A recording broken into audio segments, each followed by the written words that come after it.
Hello friends, welcome to SSC coaching centre. दोस्तों, आज की वीडियो में बात करेंगे साधारण ब्याज के प्रश्नों की। और हम आपको टाइम बताते हैं कि हमारा जो पहला वीडियो है वो सुबह के 11 बजे आएगा, दूसरा वीडियो दोपहर के 3 बजे आएगा और तीसरा वीडियो रात के 8 बजे आता है। ठीक है, ये 3 वीडियो हम रेगुलर आपको प्रोवाइड कर रहे हैं, जिसमें आपका गणित, रीजनिंग और जीके रहेगा।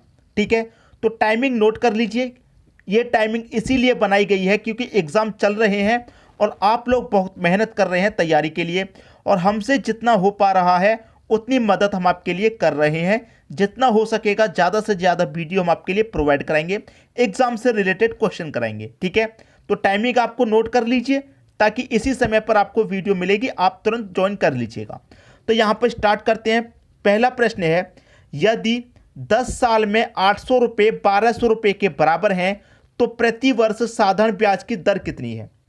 देखिए, आपको जो प्रिंसिपल है वो दे रखा है 800 रुपये।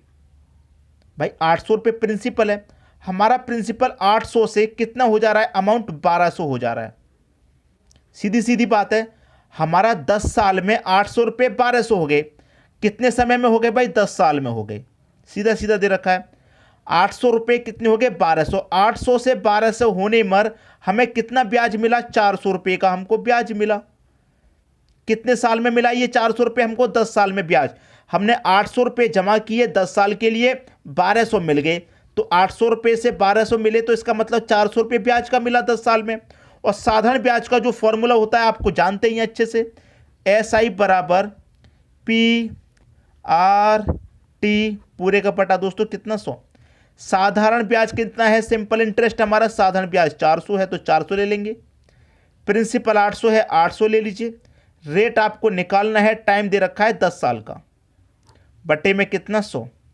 अब देखिए सीधा सीधा 2 जीरो से यहाँ पर ये 2 जीरो कट जाएगा बराबर में, 1 जीरो से आपका ये 1 जीरो यहाँ पर कट गया।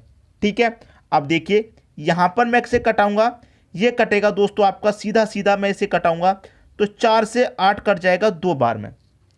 4 से 8 कट जाएगा दोस्तों 2 बार में, और 2 से 10 कट जाएगा 5 बार में। ठीक है, अब देखिए यहाँ पर बटे में है तो ये 5 इधर आ जाएगा और बराबर में कितना बचा, R। तो रेट आपका कितना निकल के आया भाई, 5% का आपका रेट निकल के आया। पहला ऑप्शन हो जाएगा प्रश्न का सही आंसर। उम्मीद करूंगा कि सभी की समझ में अच्छे तरीके से प्रश्न आ गया होगा। ये कैलकुलेशन करना तो बहुत आसान है क्योंकि फॉर्मूला आप सभी जानते हैं, साधारण ब्याज का फॉर्मूला आप सभी जानते हैं। हमने वैल्यू को फॉर्मूले में पुट किया है, बस अलग से कोई ट्रिक नहीं बताई, कुछ नहीं बताया। तो ये साधारण ब्याज का जो फॉर्मूला है आप सभी को आता है और इसी फॉर्मूले से प्रश्न को सॉल्व किया है, तो किसी को भी समझने में कोई भी समस्या नहीं होनी चाहिए। ठीक है दोस्तों, अब देखेंगे अगला प्रश्न। अगला प्रश्न है, 5000 रुपये पर 5% वार्षिक दर से 5 वर्ष का साधारण ब्याज क्या होगा। साधारण ब्याज का जो फॉर्मूला है मैंने अभी अभी बताया था, फिर से लिख दे रहा हूं, PRT पूरे का बटा दोस्तों 100। ठीक है, अब आपसे पूछा साधारण ब्याज, सिंपल इंटरेस्ट पूछ रहा है, क्या होगा। प्रिंसिपल कितना है, 5000 रुपये प्रिंसिपल है तो 5000 लिख लीजिए। रेट कितना है दोस्तों, 5% का रेट है, 5 लिख लीजिए। टाइम दे रखा है 5 वर्ष का, तो टाइम 5 वर्ष का हो गया, पटे में कितना, 100। 2 जीरो से आपके यहाँ 2 जीरो ये कट जाएंगे, 5 पच्चे 25, 25 पच्चे 125, कितना, 125, और एक ये जीरो आ जाएगा तो 1250। तो सिंपल इंटरेस्ट कितना निकल गया है, 1250। ये आपका आंसर हो गया 1250। बी ऑप्शन में दे रखा है, बिल्कुल सही। तो ये हमने आपको क्या बताया, फॉर्मूले से। अगर मैं बताता तो इसे डायरेक्ट भी बता सकता, इतनी कैलकुलेशन की आपको कोई ज़रूरत नहीं थी। भाई देखिए 5000 रुपये का पूछ रहा है, कितने का, 5000 रुपये का ब्याज पूछ रहा है। अब साधारण ब्याज प्रत्येक वर्ष के लिए समान रहता है। एक वर्ष का रेट 5 है तो 5 वर्ष का रेट 25 हो जाएगा, 5 पच्चे 25, तो 5000 का सीधा सीधा 25% निकाल लो। परसेंट का मतलब बटे में 100, 2 जीरो से 2 जीरो गए, 25 पच्चे 125 और एक ये जीरो, तो मतलब 1250 आंसर आ गया। ये तो मैंने आपको डायरेक्ट बता दिया, ये फॉर्मूला बेस बताया। तो दोनों ही चीज़ें मैंने आपको बताई हैं, जिस तरीके से आपका आंसर कम समय में आ पाए आप उस तरीके को इस्तेमाल कीजिए। ठीक है, सबकी समझ में आ गई बात। अब देखेंगे अगला प्रश्न। अगला प्रश्न है, एक धनराशि 3 वर्षों में साधारण ब्याज पर 815 रुपये एवं 4 वर्ष में 854 रुपये हो जाता है, वह धनराशि क्या है। देखिए हमारी एक राशि 3 वर्ष में कितनी हो गई? 815 हो गई। 3 वर्ष में 815 और 4 वर्ष में 854। भाई 4 वर्ष में कितनी हो गई? 854 हो गई। तो 3 से 4 होने में कितना समय लगा? 1 वर्ष अधिक लगा। तो 1 वर्ष में राशि कितनी बढ़ रही है भाई? 815 से 854 हो रही है। राशि कितनी बढ़ रही है? आप कहेंगे 39 रुपये बढ़ रहे हैं। ठीक है भाई, 1 वर्ष में कितना ब्याज मिल रहा है? 39 रुपये का। तो हमारी जो राशि है वो 3 वर्ष में कितनी हुई है? 815। 815 हुई है 3 वर्ष में। तो इसमें क्या है दोस्तों? 3 वर्ष का ब्याज भी तो शामिल है। भाई 1 वर्ष का ब्याज 39, तो 3 वर्ष का कितना हो जाएगा? 3 से गुना कर दीजिए, 117 रुपये।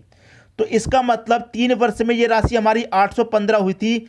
3 वर्ष का ब्याज भी शामिल है, 117 रुपये ब्याज का शामिल है। तो इसमें से मैं ब्याज को निकाल दूंगा तो हमारे पास मूलधन बचेगा। तो 815 में से 117 को घटाएंगे, कितना बचेगा? 698। ये हमारा क्या हो गया? रुपए हो गया। कौन सा रुपए? धनराशि, मूलधन जो पूछा गया वही। धनराशि क्या है? 698 रुपये हमारी धनराशि है। 698 कहां पर मिलेगा? सी ऑप्शन में मिलेगा। सी ऑप्शन आपके प्रश्न का सही आंसर हो जाएगा। क्लियर हुई बात? इस तरीके के प्रश्नों को बड़ी आसानी से आप सॉल्व कर सकते हैं, विदाउट किसी ट्रिक के, विदाउट किसी फॉर्मूले के। सीधा सीधा समझ में आएगा किस तरीके से सॉल्व करना है। ठीक है दोस्तों, अब देखेंगे अगला प्रश्न। अगला प्रश्न है, यदि किसी धनराशि पर 6 वर्ष का साधारण ब्याज, कितने वर्ष का? 6 वर्ष का साधारण ब्याज मूलधन का 30% के बराबर है। भाई 6 वर्ष का साधारण ब्याज 30% के बराबर है। 6 वर्ष का साधारण ब्याज 30% के बराबर है। 6 वर्ष का, 6 वर्ष के 30% के, तो 1 वर्ष का दोस्तों कितना? 1 वर्ष का आप निकालेंगे तो निकल के आएगा 5%। भाई 6 वर्ष में कितना मिल रहा है? 30% मिल रहा है। तो 1 वर्ष में कितना मिलेगा? 5% मिलेगा। क्लियर है? 1 वर्ष में 5%, और जो भी धन होगा वो अपने आप में कितना होगा? 100 होगा। ठीक है, 100 मान लीजिए। 1 वर्ष में दोस्तों 5, तो 100 में डिवाइड कर देंगे, 5 से कितना जाएगा? 20 वर्ष निकल के आ जाएगा। ये आपका आंसर आ गया। पहला है ऑप्शन सही हो गया। भाई 6 वर्ष में कितना? 30%। 6 वर्ष में जब 30% मिलेगा तो 1 वर्ष में 5% मिलेगा। ठीक है, 1 वर्ष में कितना? 5%। पूछ रहा है कि कितने समय के बाद मूलधन के बराबर होगा? कितने समय के बाद? तो मूलधन हमारा 100 है। ठीक है, 1 वर्ष में 5, तो 5 से डिवाइड कर दीजिए, 20 वर्ष के बाद मूलधन के बराबर हो जाएगा। समझ में आ गई बात? अब देखेंगे अगला प्रश्न। अगला प्रश्न है, एक व्यक्ति ने एक बैंक में 1500 रुपये 6 वर्ष के लिए जमा किया। यदि उसे 4500 का ब्याज प्राप्त हुआ तो ब्याज की दर प्रति वर्ष कितनी है? देखिए, साधारण ब्याज को जो फॉर्मूला होता है SI बराबर PRT पूरे का बटा दोस्तों कितना? 100, ये फॉर्मूला होता है। अब सिंपल इंटरेस्ट कितना मिला है? 4500 रुपये। ब्याज हमको दे रखा है 4500 रुपये का, बराबर प्रिंसिपल दे रखा है 1500 का। ठीक है, प्रिंसिपल हमारा 1500 है। दोस्तों यहाँ पर देखिए गलती हो गई है प्रश्न को टाइप करने में, लिखने में। ये 1500 नहीं है, 15000 है। यहाँ पर प्रिंसिपल दोस्तों 15000 है। ठीक है, समझ में आई बात? यहाँ पर 1500 नहीं 15000 है, तो हमारा प्रिंसिपल 15000 हो गया। पूछ क्या रहा है दोस्तों? हमसे दर पूछ रहा है, मतलब रेट पूछ रहा है। आर ऐसे ही रहेगा, और टाइम दे रखा है 6 वर्ष का, तो मैं 6 लिखूंगा। और फॉर्मूले में बटे में क्या आता है? 100 आता है, तो बटे में मैं 100 लिख दूंगा। अब देखिए यहाँ पर 2 जीरो से आपके ये 2 जीरो बिल्कुल कट गए सीधे सीधे। 1 जीरो से आपका यहाँ पर ये 1 जीरो भी कट गया। 2 से कटेगा 5 बार में, 2 से ये कटेगा 3 बार में। ठीक है, और देखिए 5 से मैं कटाऊंगा, 5 से कटेगा 3 बार में। क्लियर? समझ में आई बात? और 3 का मल्टीप्लाई दोस्तों ये कितना हो जाएगा? 9 हो जाएगा। और 9 से मैं इसे कटाऊंगा, 9 पच्चे 45, 5 बार में कटेगा। तो इधर क्या बचा? 5, इधर क्या बचा? R। तो रेट आपका कितना निकल के आया दोस्तों? 5% का यहाँ पर रेट निकल के आया। 5% कहाँ मिलेगा? सी ऑप्शन में मिलेगा। ये हो गया आपके प्रश्न का बिल्कुल सही आंसर। तो मैं उम्मीद करता हूं कि सभी की समझ में प्रश्न अच्छे तरीके से आ गया, किसी को भी समझने में कोई समस्या नहीं आई होगी। बिल्कुल फॉर्मूले बेस्ड प्रश्न करा रहा हूं, और अलग से कोई ऐसी ट्रिक नहीं बता रहा जिसे आप भूल जाएं। प्रश्न के अनुसार ही मैं सॉल्यूशन सिखा रहा हूं, ताकि एग्जाम में कभी प्रश्न पूछा जाए तो आप उसे आसानी से सॉल्व करके आएँ। ठीक है दोस्तों, वीडियो पसंद आया लाइक करें। चैनल को अभी तक सब्सक्राइब नहीं किया तो चैनल को सब्सक्राइब कीजिए, ताकि आपको हर वीडियो का नोटिफिकेशन मिले। टाइमिंग मैंने आपको बता दी, सुबह 11 बजे, दोपहर के 3 बजे और रात को 8 बजे हमारा वीडियो आएगा। तो रेगुलर वीडियो को देखिए, ताकि आपके एग्जाम की तैयारी अच्छे से हो पाए। ठीक है दोस्तों, वीडियो देखने के लिए आपका बहुत बहुत धन्यवाद।